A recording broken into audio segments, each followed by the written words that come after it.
तो हाल ही में आपको पता चला हो कि भारत ने हाइपरसोनिक क्रूज मिसाइल डेवलप कर ली है और ऐसा करने वाला भारत चौथा देश बना है। इससे पहले ये टेक्नोलॉजी सिर्फ यूएस, चाइना, रशिया के पास थी और अब भारत के पास है। तो आखिर है क्या ये हाइपरसोनिक क्रूज मिसाइल टेक्नोलॉजी और इसमें जो चीज़ें हैं जैसे कि मैक 6 और स्क्रैमजेट इंजन, हाइपरसोनिक, इन सब का मतलब क्या है? तो चलिए देखते हैं इस वीडियो में।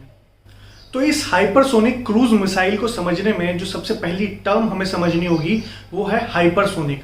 तो हाइपरसोनिक समझने के लिए सबसे पहले हमें समझना होगा स्पीड ऑफ साउंड। अब स्पीड ऑफ साउंड क्या होता है? जिस गति से साउंड ट्रेवल करता है वो स्पीड होती है 343 मीटर पर सेकेंड।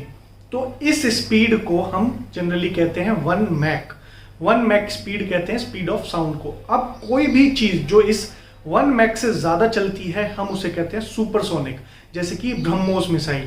और इस 1 मैक से भी अगर 5 गुना ज्यादा या 6 गुना ज्यादा, मिनिमम 5 गुना ज्यादा अगर कोई चीज चलती है तो हम उसे कहते हैं हाइपरसोनिक, जैसे कि भारत ने जो टेस्ट किया हाइपरसोनिक क्रूज मिसाइल का। तो आपको हाइपरसोनिक समझ में आ गया, आपको मैक स्पीड समझ में आ गई। चलिए अब देख लेते हैं क्या भारत ने सच में कोई हाइपरसोनिक मिसाइल डेवलप कर ली है। जी नहीं, भारत ने तो क्या किसी ने भी अभी तक हाइपरसोनिक मिसाइल डेवलप नहीं की है। रशिया हालांकि क्लेम करता है कि उसने एक हाइपरसोनिक मिसाइल डेवलप कर ली है, लेकिन उसका भी पता नहीं किसी को कि क्या सच में उसने डेवलप की है या नहीं की। चलिए उसे छोड़ते हैं, लेकिन अभी तक जितना माना जाता है कि किसी ने भी हाइपरसोनिक मिसाइल डेवलप नहीं की है। तो फिर ये क्या था जो भारत ने 2 दिन पहले लॉन्च किया? दरअसल वो हाइपरसोनिक टेक्नोलॉजी डेमोन्स्ट्रेटर व्हीकल था, जिससे कि कोई भी व्हीकल को भारत ने एक टेस्ट किया, एक व्हीकल को जो मैक 6 की स्पीड तक पहुंच सके। तभी तो पता चलेगा ना कि हाँ इस स्पीड तक हम जा सकते हैं, उसके बाद हम एक मिसाइल को डेवलप कर पाएंगे। ये आप देख सकते हैं मोदी जी का ट्वीट। इस ट्वीट में एक और चीज आप देखेंगे, हाइपरसोनिक क्रूज मिसाइल स्पीड, इन सब के अलावा एक और चीज जो है आपको इसमें मिलेगी वो है स्क्रैमजेट इंजन। अब ये स्क्रैमजेट इंजन क्या है?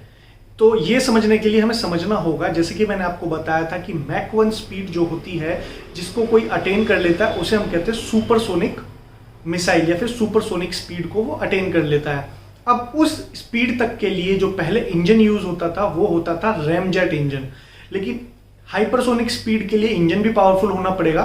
तो इसके लिए जो नया इंजन डेवलप किया जा रहा है वो है स्क्रैमजेट इंजन।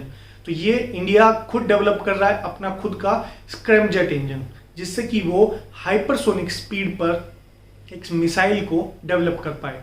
तो चलिए अब देखते हैं कि इस मिसाइल की, यानी कि हाइपरसोनिक क्रूज मिसाइल की स्पीड कितनी होगी। तो जो स्पीड ऑफ साउंड होता है वो होता है 343 मीटर पर सेकेंड।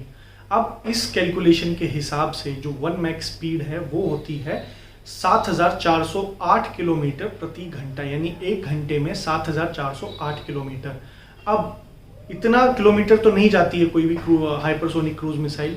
अगर हम इसको देखें शॉर्ट डिस्टेंस के टर्म में कि 6 मिनट में ये कितना पहुंचेगी, तो ये करीब 740 किलोमीटर दूर अटैक कर सकता है कोई भी कंट्री। अगर उसको जरूरत पड़ती है तो सिर्फ विद इन 6 मिनट वो 740 किलोमीटर किसी दुश्मन के सरहद के अंदर उसको अटैक कर सकता है। तो इतनी स्पीड से ये जाएगी, तो इसीलिए बहुत पावरफुल और बहुत खतरनाक मिसाइल बन जाएगी। आई होप कि ये सब आपको समझ में आया होगा, और अभी अगर ये सारी चीज़ आपको अच्छी लगी हो तो आप इस वीडियो को लाइक करें और चैनल को सब्सक्राइब करना ना भूलें। धन्यवाद।